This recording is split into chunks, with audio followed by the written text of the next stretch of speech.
Assalamualaikum warahmatullahi wabarakatuh.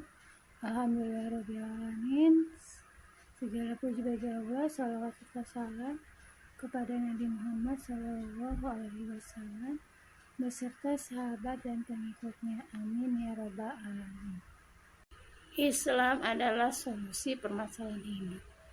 Jadi Islam itu akan mampu menyelesaikan permasalahan hidup kita, dan Islam juga mampu menyelesaikan masalah Palestina. Bagaimana Islam menyelesaikan masalah Palestina? Yang pertama adalah memutus hubungan kerjasama dengan kafir harbi fi'lan. Jadi kita itu Muslim tidak boleh bekerja sama dengan mereka kafir harbi fi'lan. Jadi Zionis itu tergolong kafir harbi fi'lan. Mereka memerangi kaum muslimin, karena kita itu sudah diberikan petunjuk oleh Allah di dalam surat Al-Baqarah 120, mereka tidak akan ridho sama Islam. Terus juga di dalam surat Al-Imran kita itu dilarang untuk bersahabat dan berjabat tangan. Jadi memang kita harus memutus kerjasama ya. Dan Palestina itu adalah tanah kaum muslimin yang wajib kita pertahankan dan wajib kita bela, karena di situ adalah warisan Rasulullah.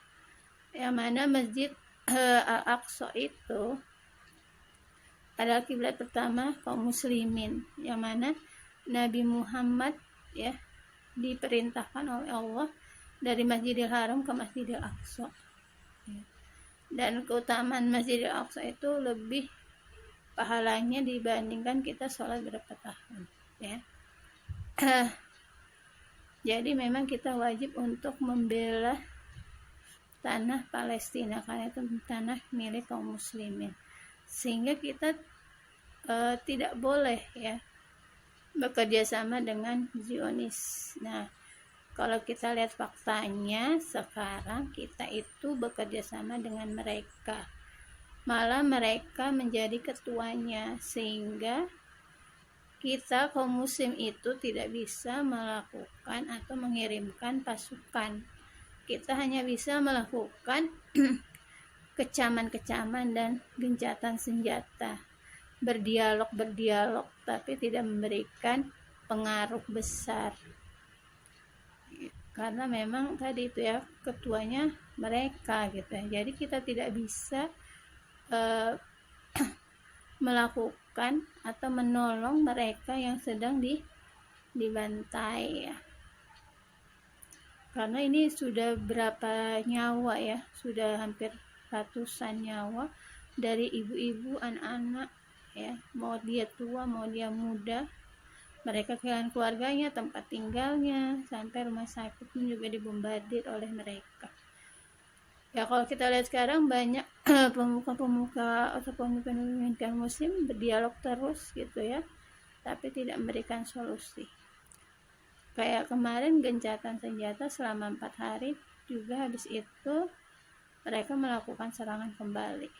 Dan nyawa dalam Islam itu sangat berharga, satu nyawa saja dia berharga, apalagi ini sudah berapa puluh ya, atau berapa ratusan kaum muslimin yang sudah dibantai. Dan ini namanya pembunuhan massal, genosida, penjajahan. Jadi kita itu sebenarnya harus memutus kerjasama dengan mereka ya. Tadi itu ya, mereka itu tidak akan ridho sama Islam ya. Karena memang musuh kita itu adalah orang kafir ya.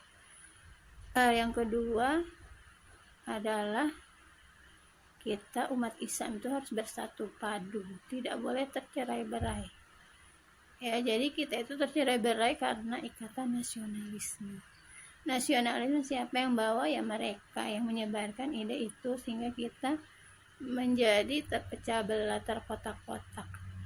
Seperti harusnya Palestina itu dibantu oleh negara tetangga, tapi karena ikatan nasionalisme ini kita terpetak-petak atau tersekat-sekat menjadi negara kecil-kecil ya, malah menutup perbatasan Jadi memang kita kaum muslim itu harus bersatu, tidak boleh tercerai-berai, berpeganglah pada tali agama Allah ya, karena mereka paham kalau kaum muslim itu bersatu ya mereka akan kalah, sehingga mereka dengan sengaja memecah belah kaum muslim dengan membagi-bagi jajahan ya, seperti Palestina dijajah oleh Sriwil, Indonesia Belanda dan lain sebagainya ya. Jadi kita umat Islam itu harus bersatu dalam ikatan akidah Islam. Yang ketiga adalah dengan jihad ya, memang solusinya adalah jihad, kewajiban berjihad, yang mana jihad itu adalah puncak amal. Di dalam Al-Quran surat Al-Baqarah 216, kutiba alaikumul qital, diwajibkan atas kamu berperang. Jadi memang harus berjihad ya, jadi mengirimkan pasukan. Nah, pasukan jihad ini memang harus ada dalam negara khilafah, yang mana dipimpin oleh satu komando atau khalifah. Jadi kita itu harus bersegera menerapkan syariat Islam secara kafah.